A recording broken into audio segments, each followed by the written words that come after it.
तंत्रजाल भाग 5। नई चुनौती। बावड़ी की रहस्यमयी छाया के खत्म होने के बाद गांव में दोबारा रौनक लौट आई थी।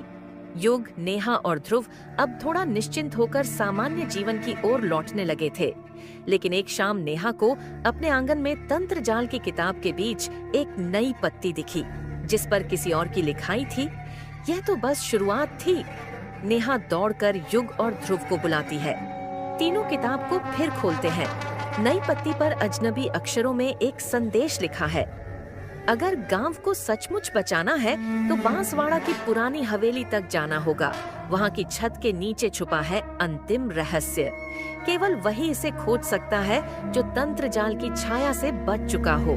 यह पढ़कर ध्रुव हैरान रह जाता है। बांसवाड़ा की हवेली तो हमारा भूतिया स्कूल था, वहां तो कोई जाता भी नहीं।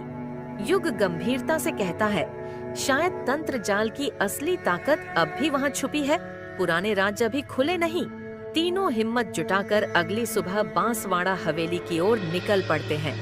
रास्ते में गांव के बुजुर्ग चाचा जी उन्हें रोककर सावधान करते हैं। इस हवेली में जो गया वो कभी सही सलामत नहीं लौटा। ये हवेली तंत्र शक्ति का आखिरी अड्डा है। फिर भी हिम्मत और दोस्ती का हाथ थामकर तीनों टूटी फूटी हवेली में दाखिल होते हैं। वहाँ का माहौल अजीब ठंडा और सुनसान था। अचानक से हवेली की दीवारों पर काले निशान चमकने लगते हैं और भीतर की दीवारों से फुसफुसाहटें गूंजने लगती हैं। उसी वक्त नेहा की आंखों के सामने एक और रहस्यमयी किताब की झलक दिखती है, लेकिन किताब हवा में झूल रही थी। अब सवाल ये था, क्या ये किताब ही गांव की मुक्ति की असली कुंजी है या इसके साथ कोई बड़ी बर्बादी जुड़ी है?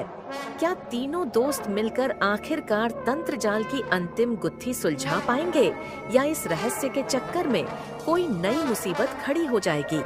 कहानी अब एक नए डर, अंधेरे और रहस्य के दौर में प्रवेश कर चुकी थी। क्या आगे कोई बड़ा रहस्य खुलने वाला है या कोई नई चुनौती इन तीनों का इंतजार कर रही है? क्या किसी बड़ी मुसीबत में यह लोग फंसने वाले हैं? जानने के लिए सुनते रहिए। तंत्रजाल चैनल को सब्सक्राइब कीजिए और वीडियो को लाइक करके एक अच्छा सा कमेंट कीजिए। धन्यवाद।